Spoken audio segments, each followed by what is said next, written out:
마가복음 16장 14절로 20절 말씀입니다. 제가 봉독해 올리겠습니다.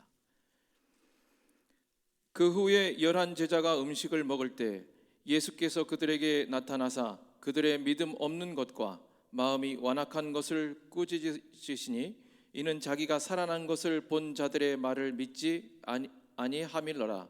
또 이르시되 너희는 온 천하에 다니며 만민에게 복음을 전파하라. 믿고 세례를 받는 사람은 구원을 얻을 것이요 믿지 않는 사람은 정죄를 받으리라. 믿는 자들에게는 이런 표적이 따르리니 곧 그들이 내 이름으로 귀신을 쫓아내며 새 방언을 말하며 뱀을 집어 올리며 무슨 독을 마실지라도 해를 받지 아니하며 병든 사람에게 손을 얹은즉 나으리라 하시더라. 주 예수께서 말씀을 마치신 후에 하늘로 올려지사 하나님 우편에 앉으시니라. 제자들이 나가 두루 전파할세 주께서 함께 역사하사 그 따르는 표적으로 말씀을 확실히 증언하시니라. 아멘. 지난 주일은 우리 24년 부활주일이었습니다. 그리고 부활주일을 지내고 오늘 첫 주일을 우리가 맞는데 제 가슴 속에는 그런 생각이 들었어요. 우리가 부활절답게 보냈다 할지라도 정말 부활의 신앙을 가진 자는 우리 성도들 가운데 과연 몇 프로나 있을까? 왜 오늘 이 말씀을 제가 묵상하면서 지금 예수님께서 제자들을 불러 모아놓고 부활의 주님을 만났단 말이에요. 그럼에도 그들이 부활의 주님을 믿지 못하는 거예요. 부활하신 예수님에 대하여 그들이 믿지 못할 때 왜 이런 현상이 일어날까? 그래서 오늘 저는 여러분과 함께 예수 그리스도의 부활을 믿는 사람과 믿지 않는 사람, 무슨 차이가 있을까? 그리고 오늘 여기 본문에서 그러면 이 부활을 믿는 사람, 부활을 믿지 못하는 사람, 그럼 믿음은 뭔가? 오늘 여기 주님께서 그렇게 말씀하잖아요. 믿고 세례 받는 사람은 구원을 얻을 것이요. 그럼 믿음과 세례는 무엇이 다를까? 믿음이라고 하는 것은 예수 그리스도를 내 마음의 대속자, 주권자로 인정하며 모셔드리는 것, 이게 믿음이에요. 아멘이십니까? 그럼 세례는 뭐냐? 예수 그리스도를 내 마음속에 나의 대속자로 주권자로 내 마음에 모셔드리고 인정해드리면서 이 믿음을 외적으로 증거하는 것이 세례입니다. 그래, 하나님 앞에 나는 이렇게 예수 그리스도를 나의 대속자로 주권자로 모셔드리고 믿습니다 라고 하는 것을 성부와 성자와 성령님의 이름으로 세례를 받는 거예요. 그리고 또한 다른 사람들에게 나는 이런 사람입니다, 예수님을 나의 주권자로 대속자로 내 마음속에 모셔드리고 믿는 사람입니다, 이것을 선포하는 것, 이것을 증거하는 것, 이게 세례입니다. 그러면 그리스도의 부활은 분명히 신비스러운 사건입니다. 인간의 합리적 사고로는 받아들이기 어려운 게 이 부활이라고 하는 사실이에요. 과학적으로 이해가 안 되지요. 의학적으로 이해가 됩니까? 안 됩니다. 다만 신학적으로 이것은 매우 중요한 의미를 가지고 있다는 것을 압니다.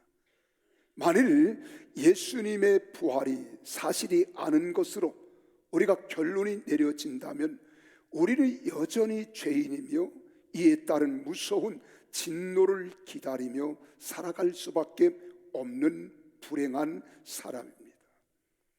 예나 지금이나 그리스도께서 죽은 자 가운데서 다시 살아나셨다 전파되었음에도 죽은 자의 부활이 불가능하다고 생각하는 이들이 참 많아요.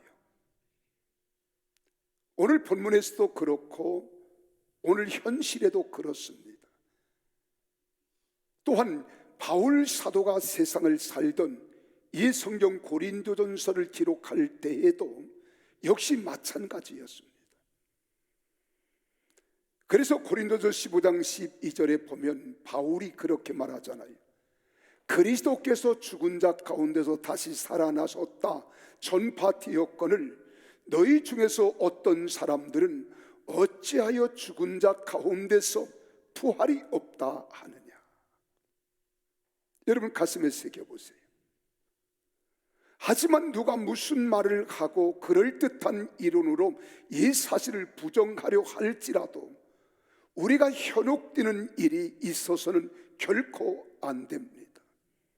그런데 오늘 본문 말씀에 보면 오늘뿐만 아니라 바울 사도 때만 아니라 지금 살아계신 예수님을 만나서 부활하신 주님과 함께 있는 제자들도 또한 그리했다는 거예요.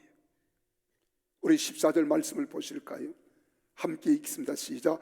그 후에 11 제자가 음식을 먹을 때에 예수님께서 그들에게 나타나사 그들의 믿음 없는 것과 마음이 완악한 것을 꾸짖으시니 이는 자기가 살아난 것을 본 자들의 말을 믿지 아니함일러라. 예수님이 부활하셨습니다. 예수님이 부활하셨습니다. 글쎄 예수님께서 부활하셨다니까요. 이러고 가서 예수님이 부활하셨다는 이 사실에 대하여 예수님의 부활을 목격한 사람들이 가서 이 복음을 전하는데, 이 소식을 전하는데 사람들이 믿지 않았어요. 제자들도 믿지 않았어요. 이것을 13절에도 그렇게 기록합니다. 두 사람이 가서 남은 제자들에게 알리었으되 역시 믿지 아니하니라. 왜 그들이 믿지 못했을까요? 14절에 이 말씀을 이야기하기를 마음이 완악해서 그랬다는 거예요. 마음이 완악해서. 그래 예수님이 부활하셨다는 이 사실을 전하는데도 불구하고 믿지 않는 겁니다. 그런데 더 놀라웠고 안타까운 것은 이미 여러 번 자신의 고난과 죽음, 부활 등에 관해서 말씀하셨던 주님이잖아요. 주님이 직접 나는 죽었다가 다시 살아나야 하리라, 나는 다시 살아난다, 이렇게 말씀을 전하신 분이 그들이 따르고 섬겼던 예수님이잖아요. 근데 그 예수님께서 부활했다는 사실을 전해 들었음에도 불구하고 사람들은 믿지 않았다는 겁니다. 또 당신의 부활에 대한 사람들의 증언이 있었음에도 불구하고 그들이 믿지 않았으므로 이러한 책망을 받는다는 것은 지극히 당연한 거예요. 지극히. 다른 사람들은 믿지 않더라도 예수님의 제자들만큼은 믿어야 했지 않았겠어요?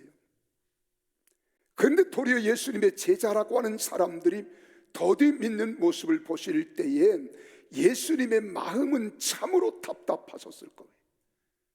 얼마나 답답했겠어요. 내가 이놈들하고 얼마나 더 있어야 될까? 얼마나 더 말을 해야 이놈들이 알아들을까? 이런 생각하지 않았겠습니까?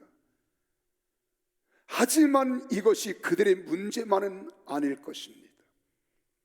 오늘날에도 성도라고 일컬음을 받는 우리는 과연 주님께서 말씀하신 모든 것을 다 믿고 있을까요? 한번 여러분 자신을 생각하고 돌아보면서 우리 내 자신을 성찰해 보시기 바랍니다. 이런 물음에 대해서 그렇다라고 대답할 수 있는 사람들이 얼마나 될지는 미지수입니다. 우리가 지난주일 부활주일을 지냈습니다. 사선내 사선내, 예수 다시 사선내, 우리 입술로 크게 외치며 찬양을 드렸습니다. 오늘도 우리가 헌금을 드리면서 찬양을 드렸습니다. 그런데 예수님께서 사망 권세를 깨뜨리고 사흘 만에 부활하셨다는 이 사실을 지금 얼마나 믿으며 그 믿음 속에 살아가고 있을까 한번 생각해 보는 거예요. 한 가지 분명한 것은 주님께서 오실 때에 믿음을 지키는 자들이 많지 않다는 거예요. 이 가운데에서도 얼마나 들는지 의문이지만은, 그러나 목사로서 분명히 여러분들에게 바라고 소망하는 것은 다 믿으시기를 바랍니다. 한 사람도 빠짐없이 예수 그리스도는 살아나셨습니다. 사망 권세를 깨뜨리고 사흘 만에 부활을 하셨습니다. 이 사실을 확실하게 믿어야 되는 거예요. 그런데 예수님께서 누가복음 18장 8절에서 말씀하시는 것을 보면은 이제 주님이 오실 때가 가까움에도 불구하고 예수를 믿지 않은 자들이 많다는 거예요. 이 부활을 믿지 않은 자들이 많다는 거예요. 예수를 믿지 않은 자들이 많다는 거예요. 우리 같이 한번 읽어보실까요? 시작. 내가 너에게 이르노니 속히 그 원한을 풀어주시리라. 그러나 인자가 올 때에 세상에서 믿음을 보겠느냐 하시니라. 믿음이 있는 것처럼 보이는 많은 사람들이 사실은 믿음은 가지고 있지 않다는 거예요. 우리 중에도 이 불의에 드는 사람들이 없다고 할 수 없습니다. 그러므로 우리는 부단히 자기 성찰을 해야 합니다. 자기를 돌아보는 점검을 통해서 자신에게 부활의 신앙에 믿음이 있는지 확인해 봐야 합니다. 어떤 사람들은요, 지적인 동의를 믿음과 혼돈하여 믿음이 있는 것으로 착각하는 사람도 있습니다. 내가 성경을 읽었기 때문에, 또 내가 들었기 때문에, 말씀을 배웠기 때문에 나는 알고 있어. 아는 것과 믿는 것은 달라요. 우리는 아는 것이 믿는 것인 줄 착각해서는 안 됩니다. 예수님에 관한 모든 것을 사실로 받아들일지라도 우리가 분명히 알 것은 그분을 자기의 인생 속에 인생의 주인으로, 하나님으로 모셔드릴지 않는다면 그는 믿음이 없는 사람이에요. 또 어떤 사람들은 죽은 믿음을 가지고 있으면서도 마치 아무 문제가 없는 것처럼 행동하는 사람도 있습니다. 이들 역시 부활 신앙에 믿음이 없는 사람들입니다. 그러면 죽은 믿음이란 무엇을 가리키는 것일까요?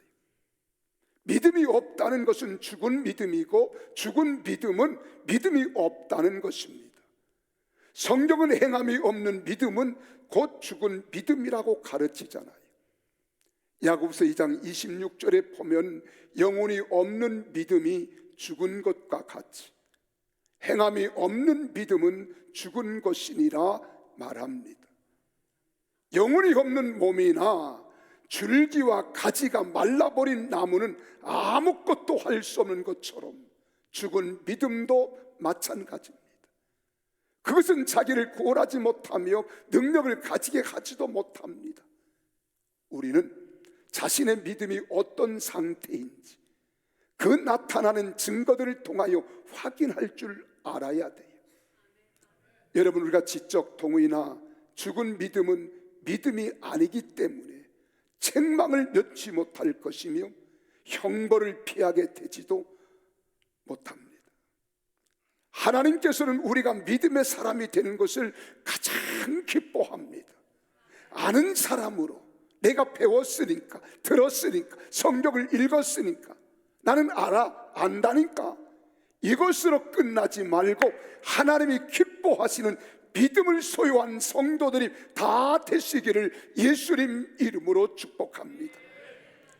그래서 히브리서 11장 6절에 우리 주님이 그렇게 말씀하는 거예요. 믿음이 없이는 하나님을 기쁘시게 하지 못하나니 하나님께 나아가는 자는 반드시 그가 계신 것과 또한 그가 자기를 찾는 자들에게 상 주시는 이심을 믿어야 할지니라. 할렐루야. 반드시 믿으라는 거예요. 믿어라. 부활하신 주님, 십자가를 지신 주님, 그 주님이 내 인생의 주인이시다. 나의 죄를 다 속죄해 주신 대속자이시다. 이 사실을 믿으라고 하는 거예요. 오늘 본문 말씀 16절 말씀도 보실까요? 믿고 세례를 받는 사람은 구원을 얻을 것이요, 믿지 않은 사람은 정죄를 받으리라. 여러분, 부활의 주님을 믿는 자들과 믿지 않는 자들의 차이가 무엇인지 여기 결론적으로 이야기합니다. 믿는 사람은, 믿고 세례를 받은 사람은 구원을 얻을 것이요, 구원을 얻을 것이요, 구원을 얻을 것이요, 믿지 않는 사람은 정죄를 받게 된다는 이 선포의 말씀은 귀담아 들어야 할 경고의 메시지입니다. 여러분, 이 세계는 수많은 종교와 신들이 있습니다. 그래서 사람마다 자기가 믿는 신들과 자신이 속한 종교에 충실하고자 최선을 다합니다.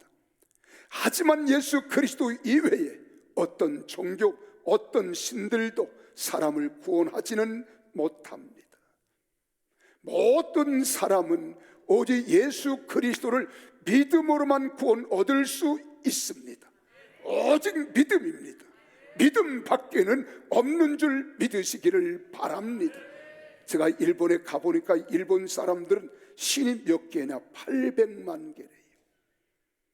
자기들을 구원할 자로 믿고 인정하며 그들 그 신을 섬기는 거예요. 다 허황된 겁니다.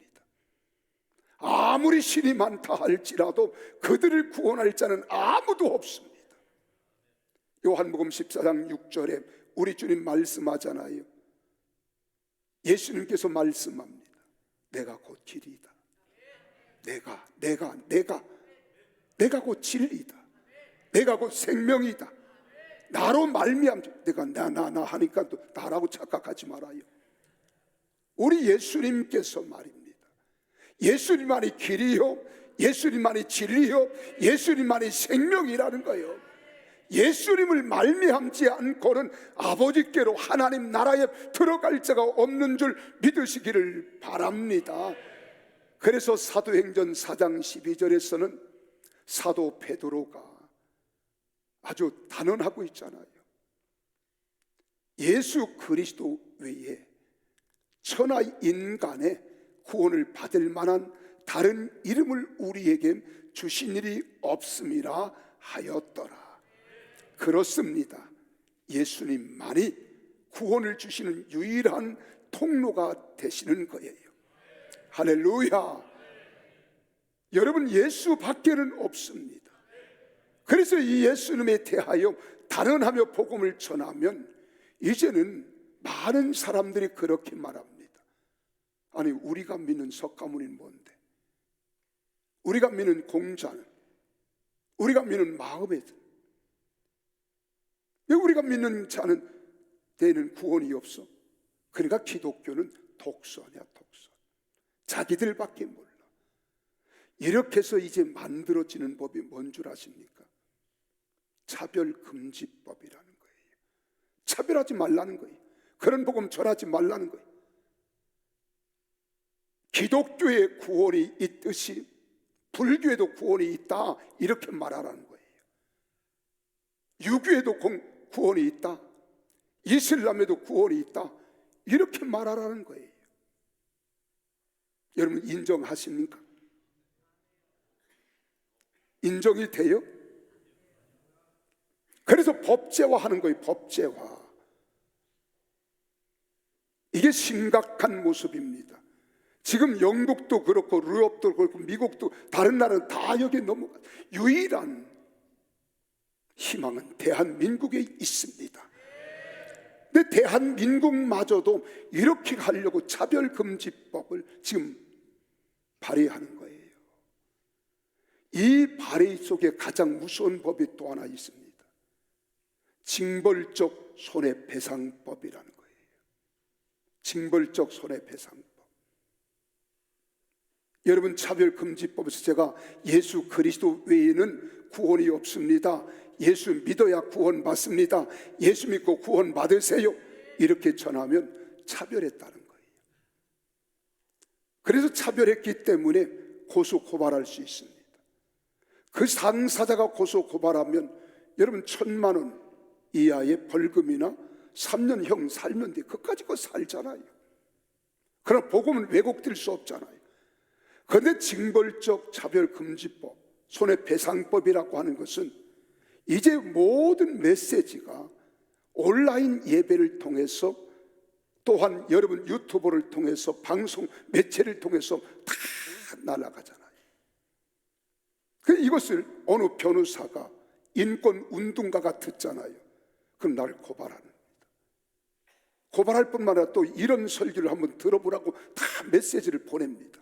나도 혐오감을 가졌어, 나도 안 돼, 이건 난 참을 수 없어, 우리 종교 같아. 그럼 우리는 뭐야?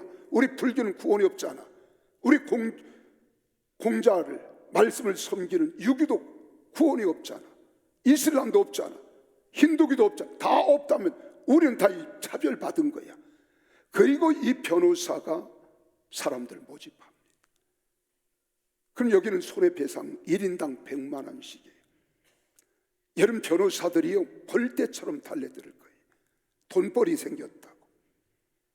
그럼 1,000명만 여기 달라붙으면 10억입니다. 그까지 1,000만 원 내면 되지, 3년 살면 되지, 이러면 끝나면 되는데 10억, 난 재산 팔아도 없어요. 그러면 머뭇거리는 거예요.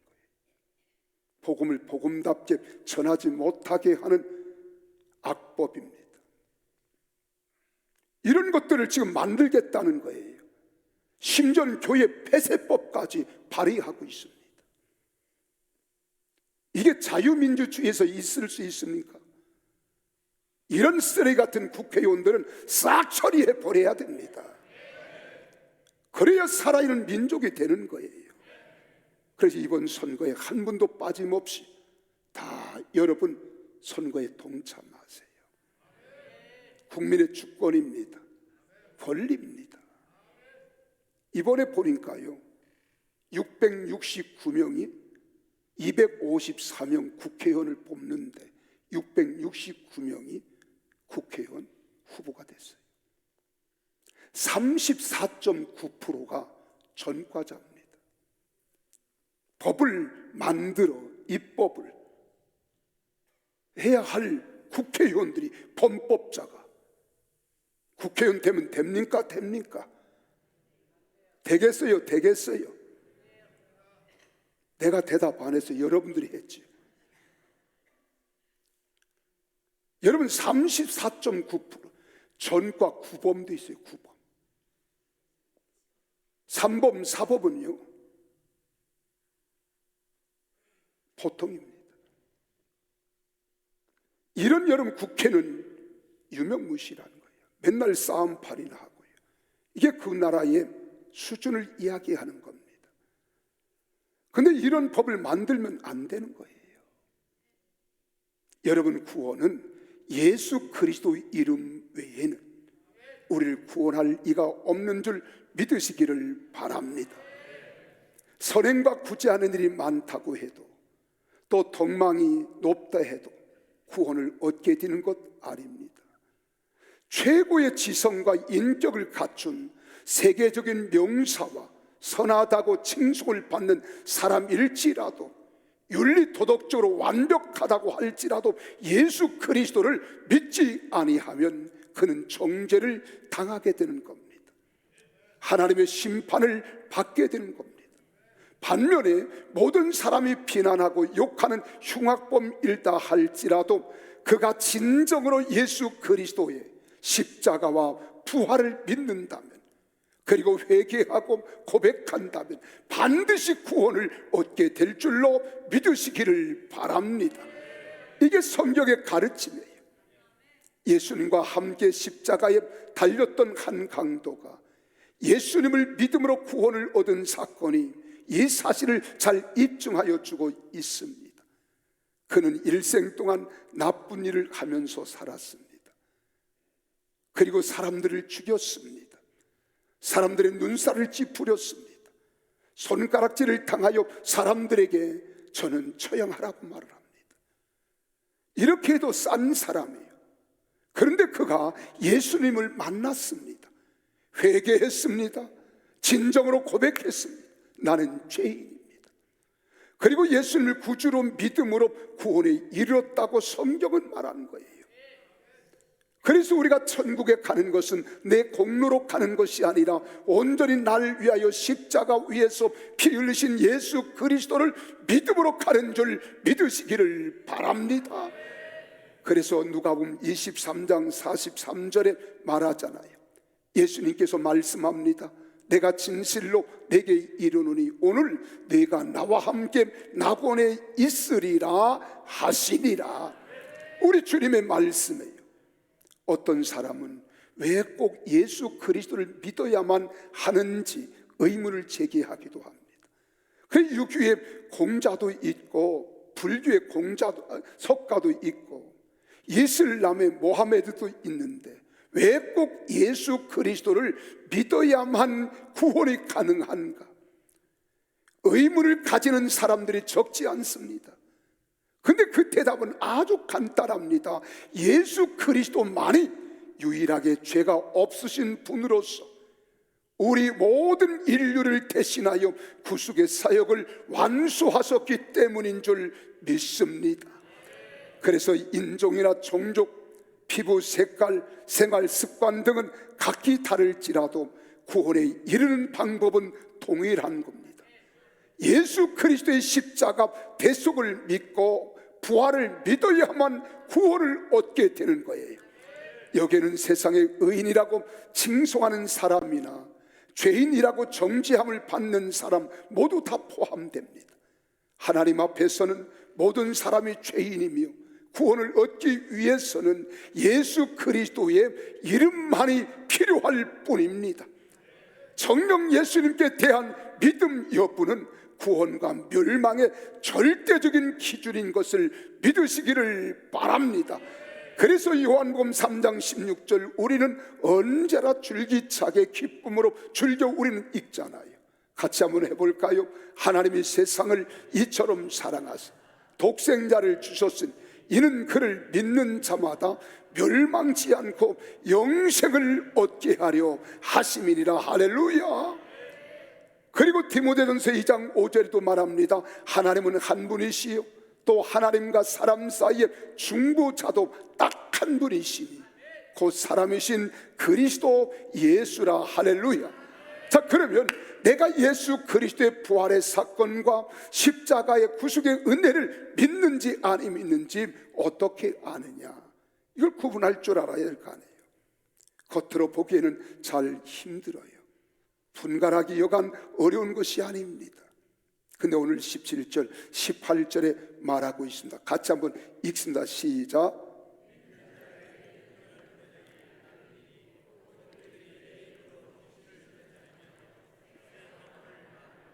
뱀을 집어 올리며 무슨 독을 마실지라도 해를 받지 아니하며 병든 사람에게 손을 얹은즉 나으리라 하시더라.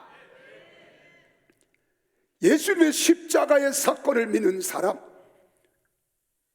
여러분, 예수님의 부활을 믿는 신앙의 사람은 반드시 표적이 뒤따른다는 거예요. 표적이 뒤따른 거예요. 오늘 여기 보세요. 마지막 19절 20절 말씀에 보면 참 신기한 말씀이 여기에 있습니다. 19절을 같이 볼까요? 시작. 주 예수님께서 말씀을 마치신 후에 하늘로 올려지사 하나님 우편에 앉으셔. 지금 어디 가셨어요? 하나님 나라에 올라가셨어요. 하나님 우편에 앉아 계세요. 근데 20절에 뭐라고 했어요? 제자들이 나가 두루 전파할세 주께서 함께 역사하사. 지금 예수님이 계세요? 계세요? 안 계세요. 지금 하나님 보좌 우편에 있어요. 우리 가시적인 것을 보았습니다. 그런데 우리 예수님은 믿음으로 내 마음속에 나의 주인으로 나의 대속자로 내가 믿으면 나와 함께 하시는 거예요. 그래서 말합니다. 주께서 함께 역사하사 그 따르는 표적으로 말씀을 확실히 증언하시니라. 이 표적이 따른다는 거예요. 믿습니까? 여기서 표적이 따르리니, 여러분 예수 그리스도를 믿는 사람, 하나님의 자녀가 된 사람은 반드시 표적이 따르는 거예요. 그럼 여기 표적이라는 것은 뭡니까? 더 사인, 이것은 겉으로 나타난 흔적입니다. 믿는 자들에게 표적이 따른다는 것은 기독교 신앙에서 대단히 중요한 진리입니다.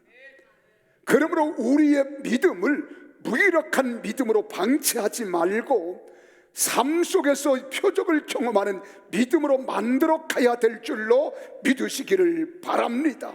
왜요? 하나님은 살아계시기 때문에, 여러분이 믿는 믿음은 살아있는 믿음이기 때문에 반드시 역사하시는 거예요. 어떤 표적이 따릅니까? 그 첫째는 영혼 구원의 표적이 따르는 거예요.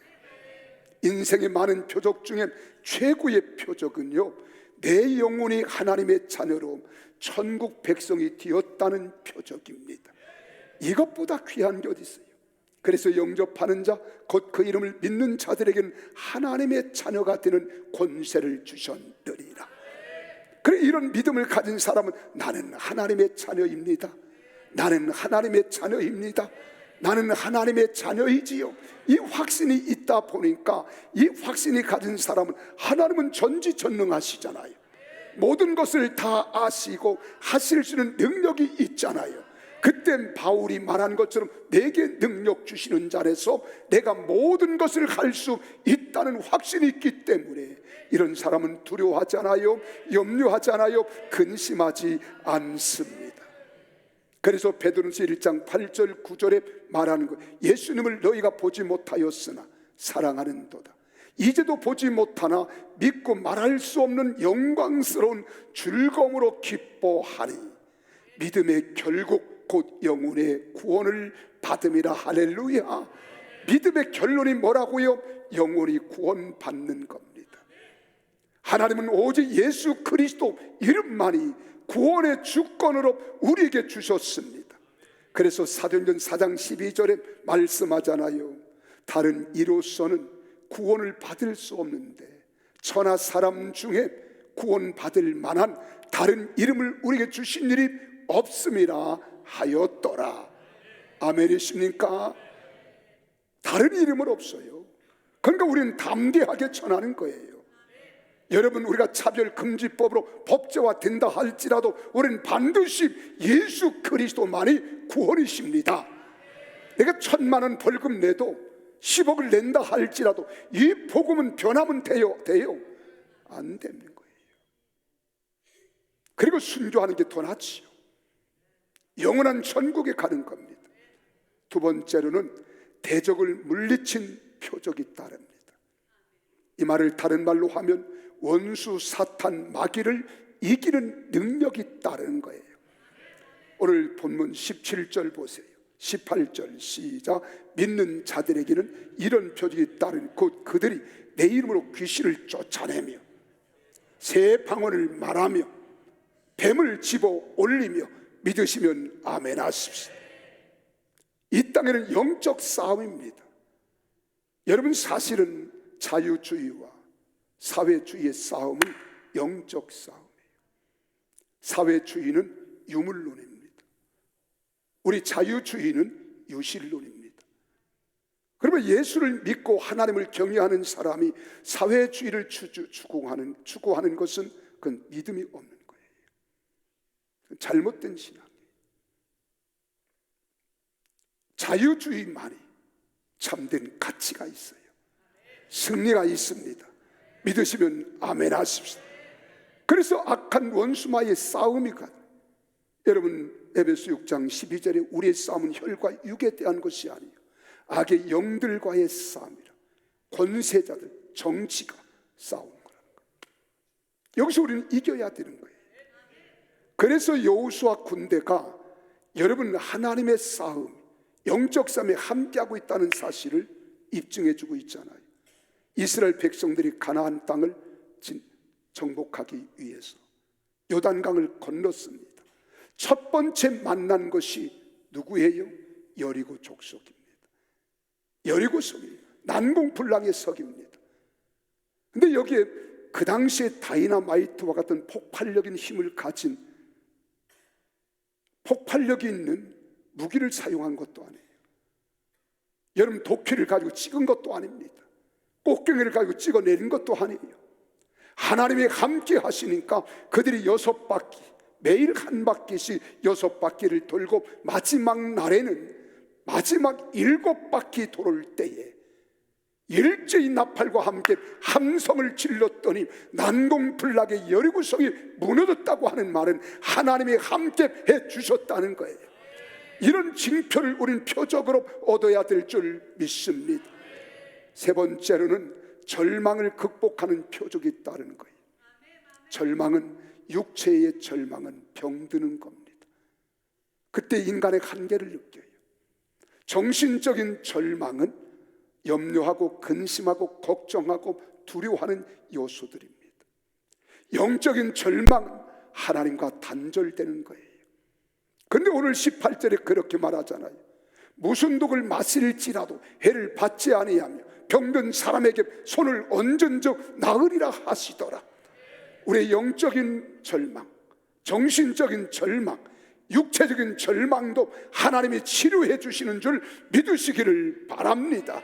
그래서 이사야 38장 5절에 보면 히스기야라고 하는 왕이 있습니다.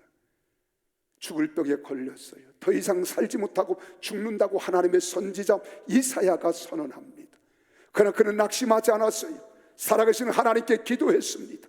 무릎을 꿇고 금식하며 하나님께 기도했더니 하나님께서 38장 5절에 그렇게 말합니다.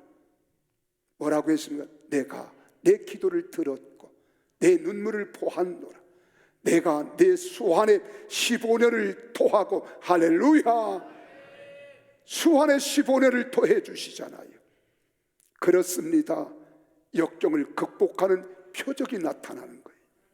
그리고 네 번째는 기도 응답의 표적이 있습니다. 확실히 부활의 신앙, 예수 그리스도의 십자가의 신앙을 가진 사람은 기도 응답의 표적이 나타나요. 세상을 살아가는 동안에는 많고 적은 문제가 우리 앞에 산적할 수도 있습니다. 장애물이 있을 수 있어요. 세상 것들로 얽매일 수도 있습니다. 묶임을 받을 수 있습니다. 그러나 염려하지 마세요. 살아계신 예수 그리스도의 이름으로 기도하면 역사가 일어납니다. 그래서 마가복음 11장 22절 24절에 예수님께서 그들에게 대답하여 이르시되 하나님을 믿으라. 하나님을 믿으라. 내가 진실로 너에게 이르노니 누구든지 이 산도로 들려 바다에 던져지라 하며 그 말하는 것이 이루어질 줄 믿고 마음에 의심하지 아니하면 그대로 되리라. 그러므로 내가 너에게 말하노니 무엇이든지 기도하고 구하는 것은 받은 줄로 믿으라. 그리하면 너희에게 그대로 되리라. 할렐루야. 그렇습니다. 기도는 인생의 문제를 근본적으로 해결하는 최선의 방법입니다. 그러므로 우리는 낙심하지 않아요. 절망하지 않아요. 걱정하지 않습니다. 하나님이 도와주십니다. 기도하면 응답하십니다. 마지막으로 삶이 변화되는 표적이 있다는 거예요. 삶이 변화되는 표적. 디모데전서 1장 12절에서 14절 같이 한번 읽습니다. 나를 능하게 하신 그리스도 예수 우리 주께 내가 감사함은 나를 충성되이 여겨 내게 직분을 맡기심이니 내가 전에는 비방자요 박해자요 폭행자였으나 도리어 긍휼을 입은 것은 내가 믿지 아니할 때 알지 못하고 행하였습니다. 우리 주의 은혜가 그리스도 예수 안에 있는 믿음과 사랑과 함께 넘치도록 풍성하였도다. 예수 안에서 내 안에 주권자가 예수님이십니다. 나를 구원하시고 내 죄를 다 대속해 주신 분이 예수님이십니다. 그분을 내 마음속에 모시고 영접하고 살아가면 하나님이 여러분 성품을 변화시켜 주시고 습관을 변화시켜 주시고 여러분 사고를 변화시켜 주시고 행실을 변화시켜 주시고 삶을 바꾸어 주실 줄 믿습니다. 그래서 믿음은 인간의 근본적인 삶을 변화시키는 능력이 있는 거예요. 예수님은 오늘도 나와 함께 하심을 믿으십시오. 잠시라도 의식한다는 생각을 버리지 마십시오. 예수님의 십자가 구속과 부활을 믿는 믿음은 예수님의 이름으로 표적을 경험하는 원동력이라는 사실을 믿고 날마다 표적을 경험하여 승리하는 성도들이 다 되시기를 예수님 이름으로 축복합니다. 기도하겠습니다.